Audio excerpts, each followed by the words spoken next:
মামা মামির সাথে বাজার করলাম মামার 4 বোনের জামাইয়ের জন্য। আসসালামু আলাইকুম। কি অবস্থা সবার? সবাই কেমন আছেন? আলহামদুলিল্লাহ আমরা অনেক বেশি ভালো আছি আপনাদের দোয়া এবং ভালোবাসা। সকাল সকাল বাজার করার উদ্দেশ্যে বের হয়ে পড়লাম। মামা আমাকে রাতেই বলতেছিল সকাল আমাদের বাজার করতে হবে। সব বিষয় মানতে পারলে সকালবেলা তাড়াতাড়ি ঘুম থেকে ওঠার বিষয়টা একদমই মানতে কষ্ট হয়। বাট আমি যখন মামার বাসায় থাকি অথবা ঢাকাতে আসি তখনই মামা আমাকে সাথে করে নিয়ে যাবে বাজার করার জন্য। যদিও অনেক বেশি কষ্ট হয়েছে আমার ঘুম থেকে ওঠার জন্য, তারপরেও চলে আসছি বাজার করার জন্য। সর্বপ্রথমে চলে আসলাম মাছ বাজার। মাছ বাজারে আইসে মামাকে জিজ্ঞেস করতেছি কোন কোন মাছ নিবা, জলদি জলদি বলে ফেল। ফাইনালি আমিও এক এক করে বলতে শুরু করলাম আর মামাও নিয়ে নিল সব মাছগুলো। আজকে আমার পকেট পুরো খালি করে নিব বাসা। মামি এবং আমরা দুইজনে বলতেছিলাম আজকে আমরা মামার পকেট ফাঁকা করে নিয়ে যাব বাসা। আমরা বলতেছি আর সে তার মতো করে কেনাকাটা করতে। আমাদের আর মামার পকেট খালি করা হলো না। মামার পকেট খালি মামা নিজেই করতেছে। কি যে একটা অবস্থার মধ্যে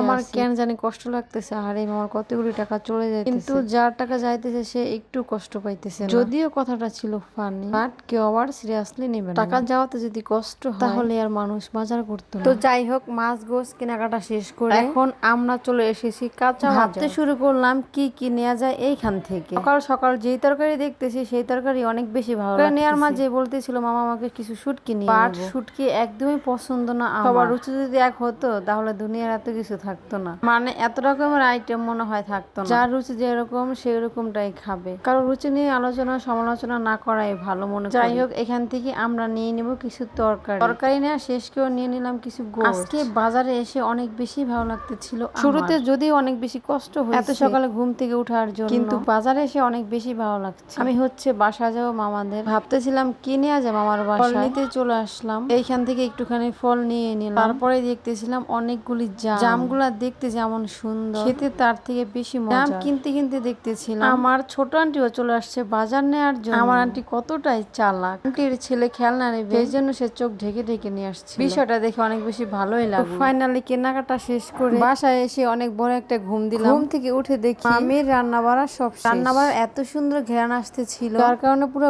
ঘর ঘ্রাণে ভরে যাচ্ছে। আমিও চলে এসেছি রান্নাঘরে। রান্না বাড়ার শেষে এত সুন্দর ঘ্রাণ আসতেছিল, সত্যি বলতে সবগুলি রান্না অসাধারণ হয়েছে। সেজো মামির হাতের খাবার সবসময় অনেক বেশি মজা হয়। এতটুকুই ছিল আমাদের রান্না বাড়া। ডিম ভুনা, রোস্ট এবং পোলাও, সাথে গরু খাসি তো সত্যি বলতে অসম্ভব মজা হয়েছে সবগুলি। সব থেকে মজার খাবার হয়েছে রোস্ট। আমার খুব বেশি পছন্দ রোস্ট, তাই তো সবগুলি খাবার বেরিয়ে নিচ্ছি। এখন ফাইনালি সবার খানা পিনার এক এক করে সবগুলি খাবার রেডি করে নিলাম। আমার দুষ্টু মিষ্টি বোন ভিডিও করতেছে আর এত দুষ্টু কথা বলতেছে যা বলার বাইরে। আমার দুষ্টু বোন শুধু একটা কথা বলতেছিল, আপু তোমার এত ধৈর্য কোথা থেকে আসে? কথাটা শুনে আমি তো পুরো অবাক হয়ে গেলাম। একটুখানি রান্না করে আসছি এতে করে বলতেছিল আমার অনেক নাকি ধৈর্য। সত্যি বলতে কোনো কাজ কামে আমার একদমই ভালো লাগে না, কিন্তু যখন মজার মজার রান্না হয় তখন অনেক বেশি ভালো লাগে কাজ করতে। ফাইনালি সবাই খাবার খাওয়ার জন্য বসেই পড়লো। আঙ্কেল আব্বু সবাই খেতে নিচ্ছে এবং সবাই অনেক বেশি প্রশংসাও করতেছে। খাবারগুলি নাকি সত্যি